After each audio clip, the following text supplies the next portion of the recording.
We start by saying Kano Sallah to all Muslims all over the world from News Central Television. Now, President Bola Tinubu on Sunday joined Muslim faithful to observe Eid al-Kabir prayers at the Durbar Barracks in Ikoyi, Lagos State. The Eid al-Kabir festival is celebrated by Muslims worldwide on the 10th day of the Hijri month of Dhul Hijjah in the Islamic calendar. Accompanied by top government functionaries, the president arrived at the Eid praying ground at 8:55 a.m. on Sunday.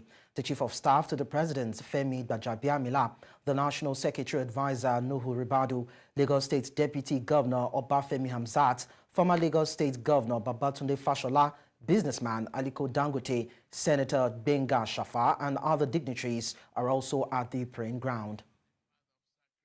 I've been told by the Chief Imam on the and we follow the path of sacrifice. Sacrifice being a very good citizen. It comes with responsibilities as citizens. What do you do as a citizen to be a very committed member of our society? That's sacrifice. Loving your country, loving your neighbors, share what we have with each other, and be thankful to Almighty God. As Muslims across the nation celebrate Eid al-Kabir, prominent leaders in the country, including President Bola Tinubu, the former Vice President Atiku Abubakar, and several other state governors, extended their congratulations and called for unity and sacrifice. In a statement released by President Tinubu's Special Advisor on Media and Publicity, Ajuri Ngalale, the president highlighted the significance of Eid al-Kabir, describing it as a time of sacrifice, faith, and submission to the will of the Almighty. He emphasized that these values are crucial for nation building, underscoring that collective purpose, determination, and action are necessary to drive substantial change in the country. President Tinubu urged Nigerians to pray for the nation's ongoing peace and stability and to actively work towards fostering unity, peace, and progress. Also, Vice President Kashim Shettima and the Borno State Acting Governor Dr. Omar Kadafur joined thousands of Muslims to mark Eid al-Adha in Maiduguri, the Borno State capital. The religious rite was observed under a peaceful atmosphere across both urban and rural communities. News Central Sumari Kirawa completes the reports. In the early morning hours, Muslim faithful across the globe converged to observe 2 rak'at prayers in commemoration of Eid al-Adha, meaning the feast of sacrifice. It is one of the age-old Islamic tradition to honor the willingness of Prophet Ibrahim to sacrifice his son Ismail as an act of obedience to God. It was a very huge free Salah celebration, peacefully conducted.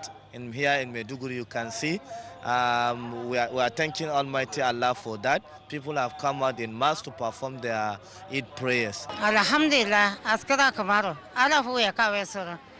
Allah main desa maya desa lama so Allah kolzo.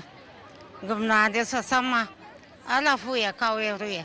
Mu da kanana mu duka mu je mu hada kanmu mu yi sadaka mu yi walwalan mu ba hayaniya ba komai, kuma ina kiran musulmai ga baki daya mu yi addu'a ga lafiya, peace da kowa, manyan mu ba karami ba addini ba musulmi ba krista mu hada. Kuma muna cikin farin ciki da annashuwa da jin daɗi da ganin wannan rana na sallah a yau, babbar sallah da muka shiga, kuma an yayi lafiya, an yi sallah lafiya, an kare lafiya. We urge Nigerians to pray for the peace in the land and for prosperity, and this is the agricultural season. We hope and pray that we'll get a bumper harvest that will address some of the food security challenges we are facing. Beyond that, we want to emphasize on peace.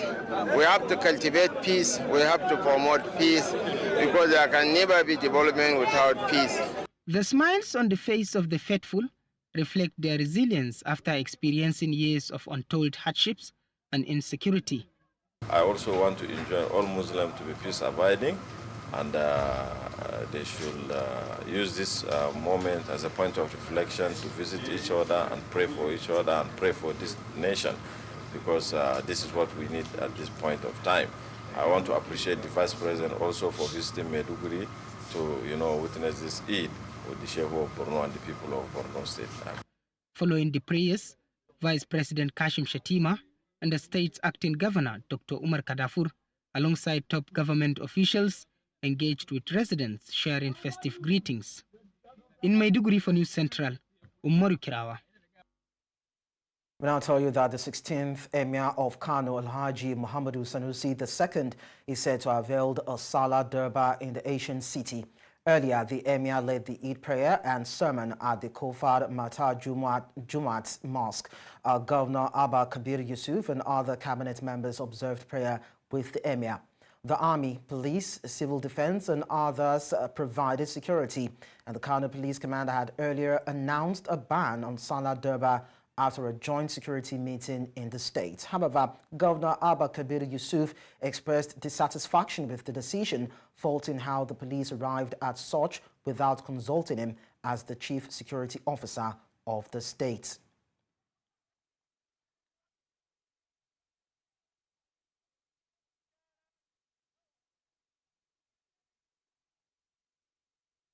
And away from that, troops of Operation World Punch, while conducting clearance patrols, have killed 3 bandits along the Gona-Rogo-Eka axis of Kajuru local government area of Kaduna State. The state commissioner overseeing the Ministry of Internal Security and Home Affairs, Samuel Aruwan, disclosed this in a statement on Sunday. Aruwan said 2 AK-47 rifles, 4 AK-47 magazines and 81 rounds of 7.622mm ammunition were recovered after a fierce battle with the bandits. He added that the state governor, Uba Sani, thanked the security forces for the feedback and commended the troops under the command of the General Officer Commanding 1 Division Nigerian Army, Major General MLD Saraso. Meanwhile, suspected gunmen have attacked Sokoto village, killing and abducting many in the early hours of Sunday. The attackers stormed Doki village of Gwadabawa local government area in Sokoto State, killing over 10 people and abducting many at about 1:30 a.m. on Sunday, which is today. Well, definitely will bring you more updates on this development as it unfolds. Moving on now. The National Drug Law Enforcement Agency has intercepted a stash of illicit drugs hidden in a warehouse, though the location was not mentioned. The agency's Director of Media and Advocacy, Femi Babafemi, shared a video of the seized contraband on Sunday, highlighting the extent of the drug trade in Nigeria. Babafemi added that illicit drugs in billions of naira are usually found on the roads, at seaports, in airports, homes, warehouses, and on human bodies. He reiterated that drugs are no foods. Talking health now, medical experts have warned that the latest cholera outbreak may spread to many communities and states in the country during the Eid al-Kabir celebration if necessary measures are not quickly taken to limit the spread of the acute diarrhea infection. The experts warned that the increase in travel over the holiday season might result in a rise in cholera cases. This comes as the Lagos State government confirmed 15 deaths from the infection. Cholera is a food and waterborne disease caused by the ingestion of the bacteria Vibrio cholerae in contaminated water and food. The Nigeria Center for Disease Control and Prevention also warned the public of the increasing trend of cholera cases across the country as the rainy season intensifies. The United Nations Children's Fund, UNICEF, has issued a stark warning about the heightened risks faced by children under the age of 5 during cholera outbreaks. UNICEF said children under this age limit are particularly susceptible to severe dehydration and increased mortality rates. In a statement released on Saturday, Celine Lafocria, Chief of UNICEF's Lagos Field Office, emphasized the urgent need for states, policies, and policies to prioritize the provision of high-quality water and sanitation facilities. She also called for a robust healthcare system capable of meeting the increased demands during cholera outbreaks. Lafocria highlighted that recurrent cholera outbreaks pose significant health threats, with young children being the most vulnerable.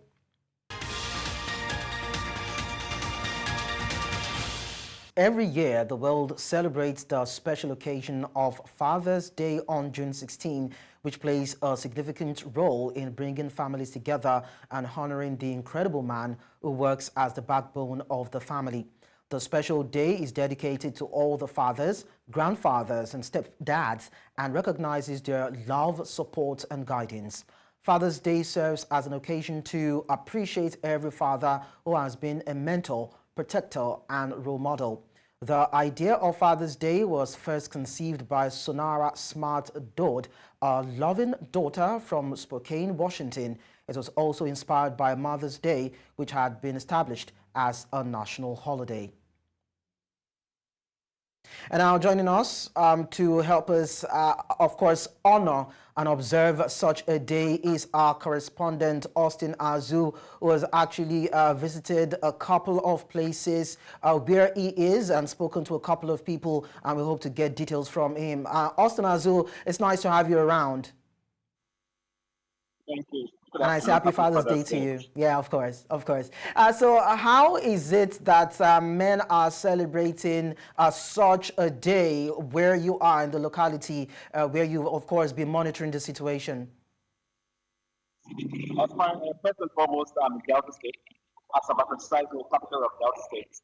You know, Father's Day, unlike Mother's Day, where you have a lot of activities that climax the day. But it seems that the Father's Day looks so low because the activities for the Father's Day was held in some places, particularly some churches. But unlike the days of the Mother's Day, where you have series of activities stimulating into the Mother's Day. But today here in Asaba, the state capital, the atmosphere seems to be so electrified. Some of the places I visited, the churches, they had a couple of activities to mark the day.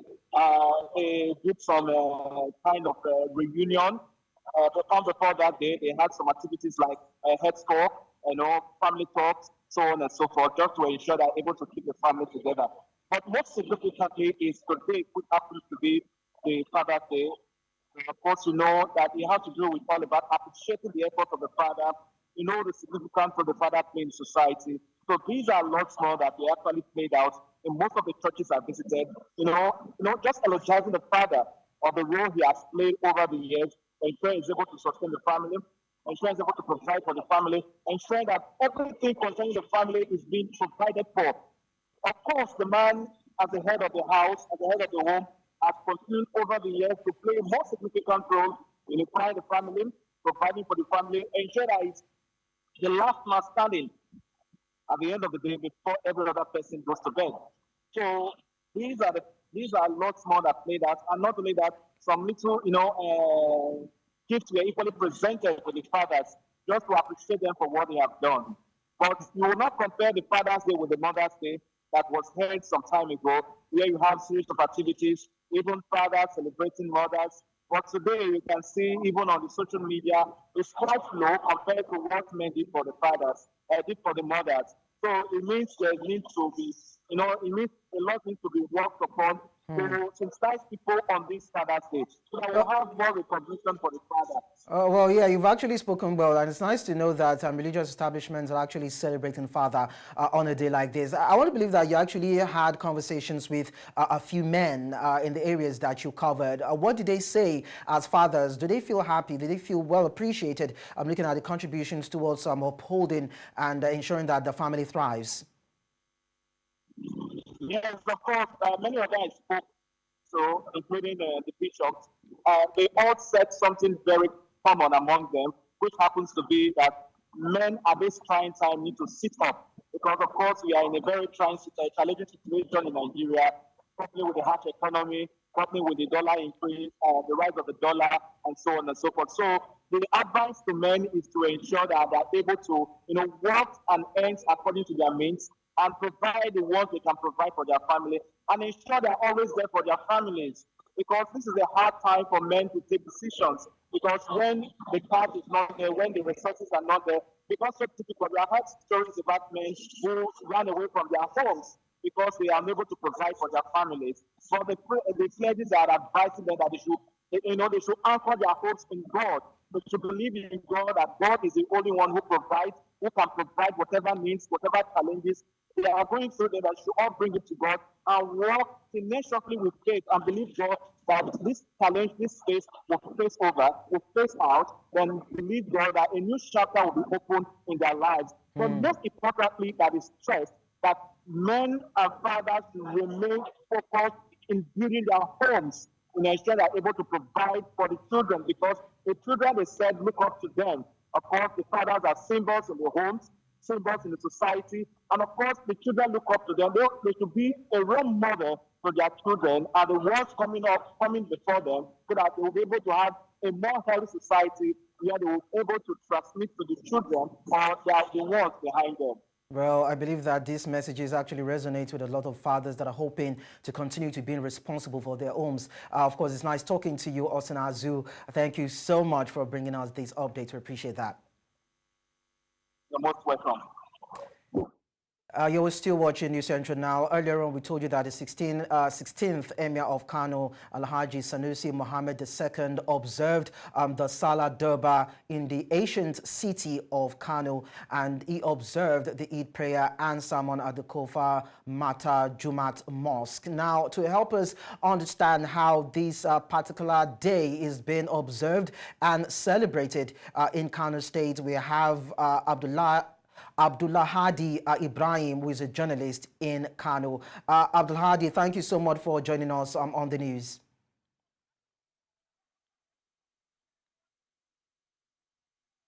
Abdul Hadi, can you hear me?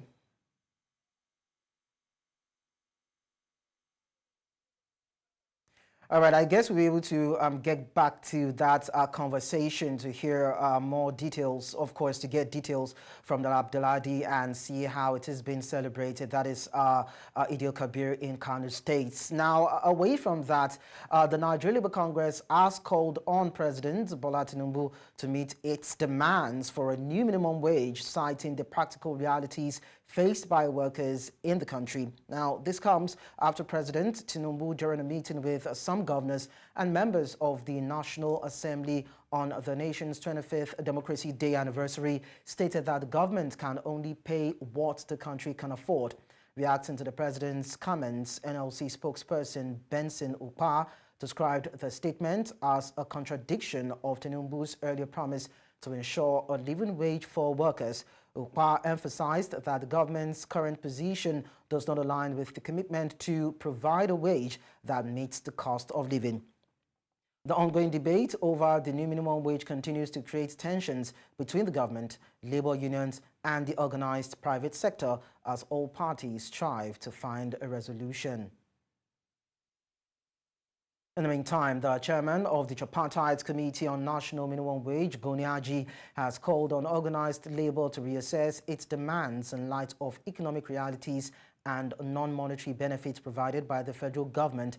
Goni highlighted the recent salary increases of 25% and 35% for all consolidated salary structures for federal workers, as well as the substantial 90% subsidy on health costs for federal civil servants enrolled in the health insurance program as part of government's commitment to improving welfare for workers. RG pointed out that the committee is mindful of the economic environment, noting that major and small businesses are closing down, leading to significant job losses. He stressed that the new minimum wage should not worsen the situation by triggering further unemployment. The organized labor is currently demanding a minimum wage of 250,000 naira per month, while the federal government and the organized private sector have countered with an offer of 62,000 naira per month.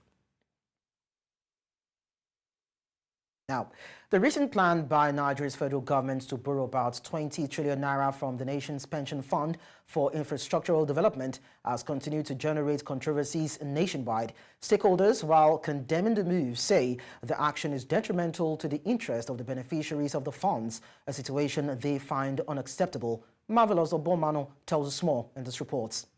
Inability of Nigeria's federal government to fund its budget from its own generated revenue has compelled government to borrow year in, year out. While in the past, government has resorted to borrowing from the nation's contributory pension scheme, This has been through the purchase of federal government bonds, which is by implication lending money back to government, which is the bond issuer. However, while Nigeria's Pension Reform Act of 2014 regulates how pension funds can be utilized, does not make provisions for direct borrowing as being sought by the federal government in recent times. Already, the federal government is borrowing from the pension funds. But there's a whole world of difference between assuming you are the custodian of the pension funds and the federal government. I walk up to you to say, give me 5 trillion.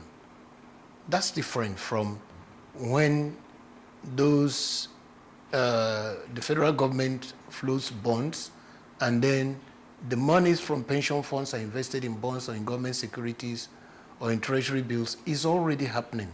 So the question whether the federal government is going to take money, they're already taking money.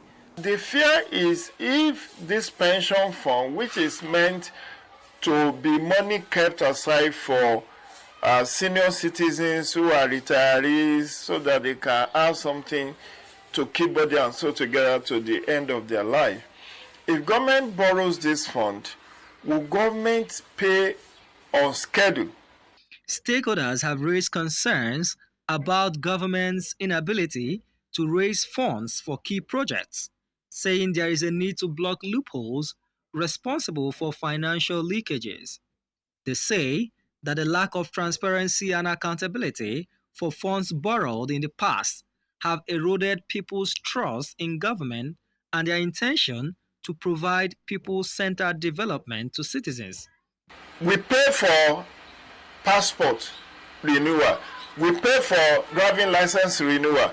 We pay all manner ages. If you are going to land prospecting, you want to buy land, you are paying for C or 4 and all.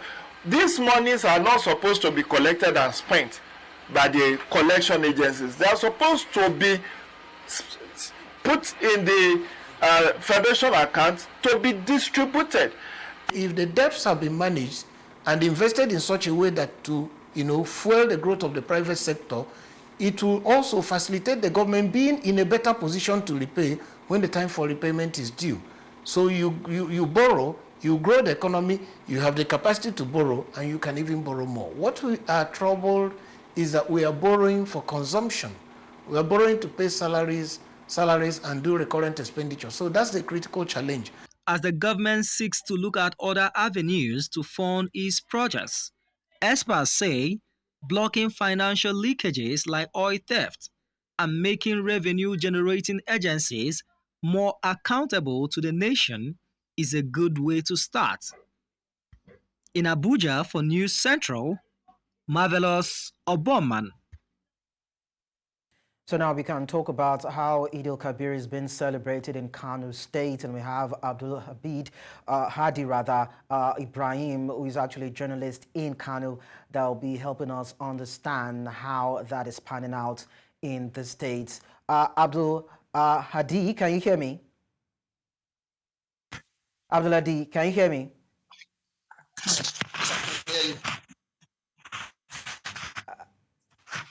Abdul Hadi. I can hear you. Okay, so Abdulhadi Ibrahim, if you can hear me, we learned that the Kano Police Command actually earlier announced that there will be a ban on the Sallah Durbar in the state. So tell us, how is the celebration or the day being observed in Kano State in the light of these earlier pronouncements?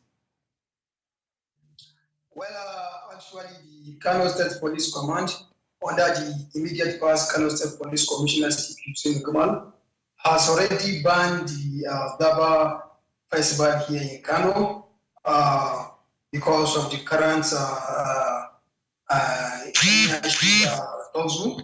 which have been watching here in Kano over the 3 weeks ago between the strong Emir Aminu Bayero and the Muhammad Yusufi.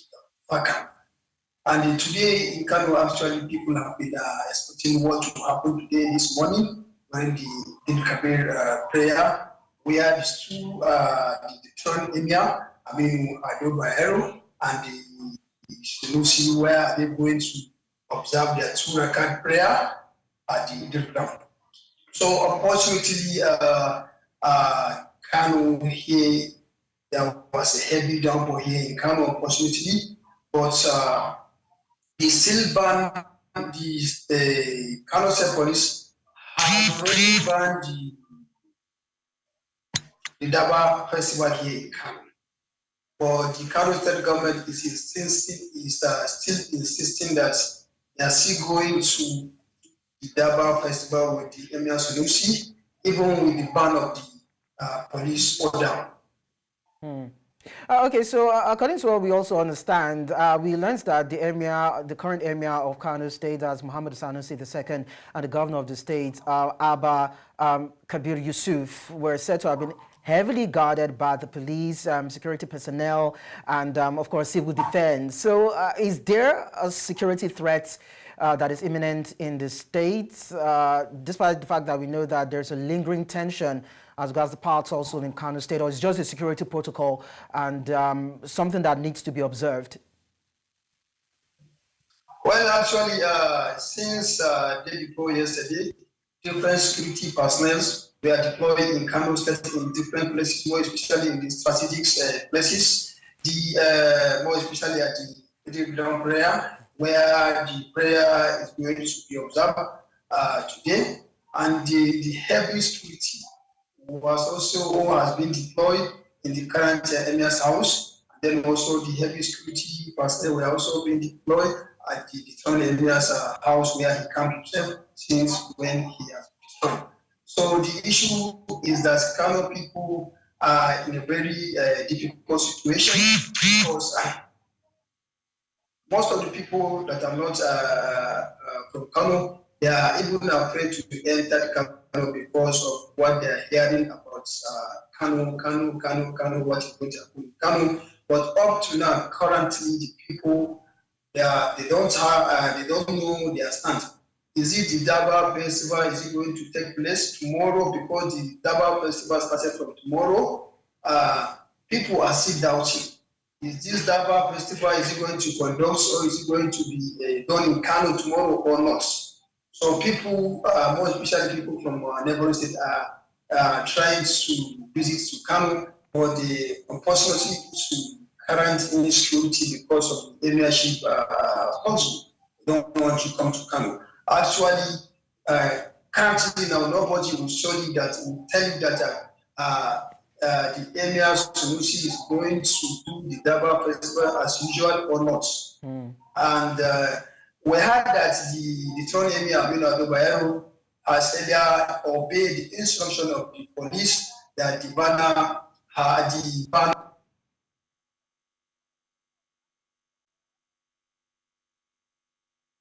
Hello, Abdulhadi. Yeah. Okay, yes, I needed you to round up on that particular summation you were making before I ask the next question. Okay. Well, like I told you earlier, the Son Emir Aminu Adobayero has already obeyed the state police order that they should stop. They obeyed the order that they are not going to conduct the Durbar Festival here in Kano. But the Kano State government, more especially the Sunusi's side, they are trying to conduct the Durbar Festival tomorrow, as insisted by the state government. Okay, so we know that the emir actually led the Eid prayer at a mosque right there in the state. What would you consider as most focal or important in the message that he passed on to the people that actually attended the Eid prayer that you think could douse the tension that has been looming in the state for a couple of weeks now? Well, actually, the Emir Muhammad Sunusi II in his sermon today, which is delivered to them, he urged the Muslim faithful to use the festive period to pray for peace and lasting peace and unity in the country, especially in Kano, while calling on the security agencies to make sure that adequate security has been provided in the state to avoid any incidences that may occur in states. All right, finally, Abdulhadi, before I let you go, now we see that the government of the state seemed unhappy by the announcement of the police command. Of course, when it was earlier announced that there won't be a Sallah Durbar in the state. Is there some sort of friction between the chain of commands in the police apparatus in the state and the government in Kano State, as some people see it? Well, actually, the Kano State government are not actually happy with the decision of the federal government on the evidence sheet. They are not actually happy with the police directives that the State Police Command has done. But the Kano State government actually are not happy with this current decision, because the governor is saying that he is in charge of security, is the number one, or is the chief security officer in the state. So he is the one to. Abdulhadi. They are not actually happy with this current decision, actually, the Kano State government. All right, Abdulhadi Ibrahim, thank you so much for sharing your insights with us. I will continue to monitor the situation in Kano State and bring updates to our team and viewers. And we hope that you would also be on hand to help us do justice to that. Thank you so much, Abdulhadi. You're welcome, sir. Let's move on now. Residents of Akonapa Ban community in Karu local government area of Nasarawa State, North Central Nigeria, have accused the Abuja Electricity Distribution Company of extortion. The allegation is coming after the community claimed it had borrowed about 22 million naira to buy a new transformer after suffering 2 months without electricity and the distribution company doing nothing to resolve the issue. The community says that the distribution company is insisting that they will be billed for the 2 months they have been without power and are calling on the Nigeria Electricity Regulatory Commission to call them to order. Our constraint, even now, I'm still surprised that the correspondence you sent to AEDC, you don't receive reply to it. I don't know whether they are being skeptical not to commit themselves in writing, which does not help matters. So when we followed it up, we wrote a follow-up letter to that effect, that informing them that the community had decided that since this process is delaying, the community had decided to buy a new transformer. And then when we buy such transformer, which ordinarily is supposed to be their responsibility, it means they should be able to partner. If they allow us to do it, they should be able to partner with us, at least as a private partnership. Because even the one that is bad now is on community effort, not AEDC. And unfortunately, when you get such a thing, they'll ask you to donate to AEDC. Your hand is off, you are tied. And then when the old one, they generated 100%, there was no waiver. I had a lot of things in my freezer before the blackouts. When the whole thing happened, we were thinking that within days we were able to fix the problem. But we were able to fix it for weeks, getting to 2 months now. All that I had saved money and bought in my freezer, they all got bad. So I had to throw some away and then give some to my dogs. So that really puts in another burden of having to now restock, having to cook every day, looking at even tomatoes, pepper, everything in the market now is very... But if they had been light, I would have saved, knowing that there are some foods that are seasonal that I can actually store in my fridge and use whenever I want it. We'll be writing letters to AEDC. Unfortunately, there is no paper reply. Rather, they make a call and tell us we should go and meet the area manager. Area manager is going to attend to us. And many a time we'll go there, there will not be something substantial. You know what you are expecting when you lay a complaint, expecting a better result. All to no avail. The last letter we wrote was to make a demand that we as a community, we are buying a transformer and we want them to give us a soft landing when it comes to billing system. They told us outrightly that whatever we are doing, we are on our own. If we spend whatever money we spend, we are on our own and we have to pay for it. That it does not affect their collection of billing. Then they went further to tell us that if the old one is bad, that we should give them time to fix it. We're giving them time. They said they are coming. I think at about a few days ago, they came to pick it up. We paid for the transportation to still take it to the office. Up till now, we've not gotten a reply from them. If they fixed it, when they are bringing it, we don't know. For this one, being on the base you are seeing here, it's costing the community about 23 million naira. The buying alone is 50.3 in an understanding with the seller for a month. Community should be able to give him 15.3 million naira. So it's not easy for us. And the children, you know, we have to be charging our phones, going to houses or owning gen to power, to get our phone in use. So it has been a lot of problem for us. And some of us, our phones have been destroyed. Maybe the children handling it, taking it to another house to go to charge. Lots of problem. And the laptops, we cannot make use of it. The children assignments, we find it very, very difficult. So light is very, very important to everybody. News Central now continues in Southern Africa, where South Africa's former president, Jacob Zuma, will this afternoon address the nation regarding the current political situation and ongoing developments in South Africa.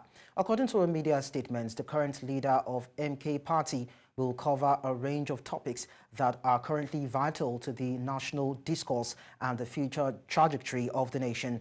Despite the MK Party managing to get 14.58% of the national vote in the elections and 45.35% in the provincial ballot to become the largest party in that province, Zuma's party did not manage to hang on to KwaZulu-Natal and have certainly not been able to dictate what happened at the national level.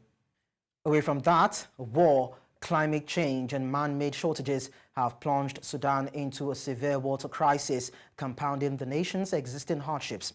Despite the presence of the Nile River and other water resources, Sudan has long struggled with water scarcity. Access to water has historically been a source of conflicts in the country. Sudan is severely impacted by climate change, evidenced by rising temperatures and increased rainfall intensity. This crisis now spans from the deserts of Darfur to the fertile Nile Valley and the Red Sea coast, affecting 48 million war-weary Sudanese. The U.S. ambassador to the United Nations recently described Sudan as facing the largest humanitarian crisis on the face of the planet. Washington has warned cadets of Taiwan's military academy on Sunday that their biggest challenge was the strong rise of China, which he said regards the elimination of the self-ruled island as a national cause. In recent years, China's leaders have become more assertive in their rhetoric, suggesting that unification is an inevitability and that democratic Taiwan is part of their land.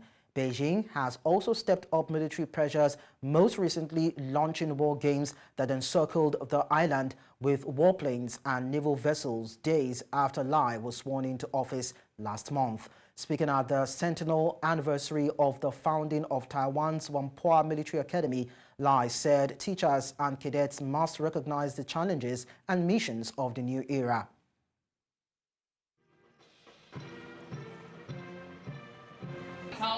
在陆军官校举行100年校庆的此时，全体师生应该要体认新时代的挑战和使命。最大的挑战是面对中国强势崛起。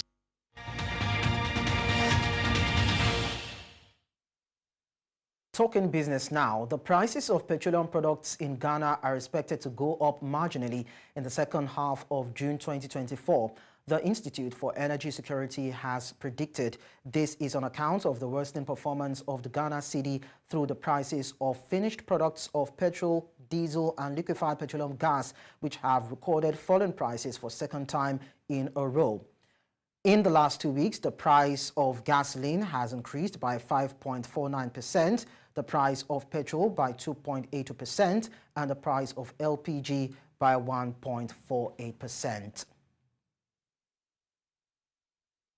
We also tell you that Rwanda Air CEO Yvonne Makolo told the Financial Times that the airline anticipates Qatar Airways to complete its acquisition of a significant portion of the carrier in the Central African nation as early as next month. The Gulf country's airline has been negotiating with Rwanda for the past 5 years to purchase a 49% interest in Rwanda Air for an unknown amount. Requests for comments made outside of usual business hours were not immediately answered by Rwanda Air or Qatar Airways. The CEO of Qatar Airways, Badr Mohammed Al-Mir, stated earlier this year that the carrier would shortly make an announcement regarding its investment in a Southern African airline. Talk sports now. After the recent outburst of Victor Osimhen against ex-Super Eagles head coach Finidi George, veteran sports journalist China Acheru has called for the Napoli forward to tender an apology to the ex-Ajax star. This was made known on News Central's flagship sports program In the Game on Sunday. Osimhen's outburst came after unfounded reports were made that George had accused the striker of choosing the games he wanted to play for the Super Eagles, thereby questioning the player's commitment to the national team. Recall that the Napoli striker Osimhen was absent from Nigeria's World Cup qualifiers against South Africa and Benin Republic in June due to an injury. Nigeria is now seated 5th in Group C behind Rwanda, South Africa, Benin Republic, and Lesotho after playing 4 games with 3 draws and 1 loss. His commitment cannot be questioned for the national team. Victor Osimhen should be punished. I mean, I'm not going to legislate on what kind of punishment he gets, but he should first apologize to Finidi. On an Instagram live, and to Nigerians too, he's one of our best players. Look, you can't forge that. One of our best players, one of our most committed players on the pitch. But this attitude of his will not take him far. Okay. Should he be punished? Yes. How should he be punished? Let them decide. And that's all at this hour. But before we go, we'll take a look at some of our major stories.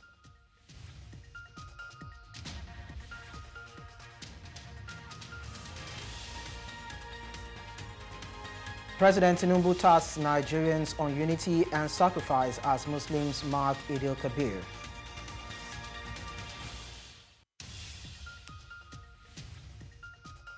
Several persons killed and others abducted as gunmen strike community in Sokoto State on Salah Day.